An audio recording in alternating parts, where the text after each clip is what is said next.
వెంకటేశ దయాసాగర ఎక్కడో దూరాన ఏడు కొండల పైన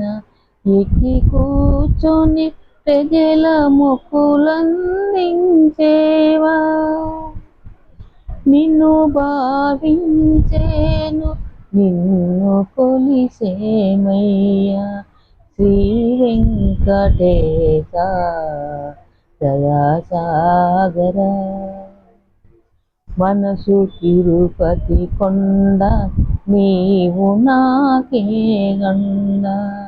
మనసు తిరుపతి కొండ నీవు నాకే గండ కనులలో నీ పాద కమలాలు నిండా నిన్ను భావించేను నిన్ను కొలిసేమై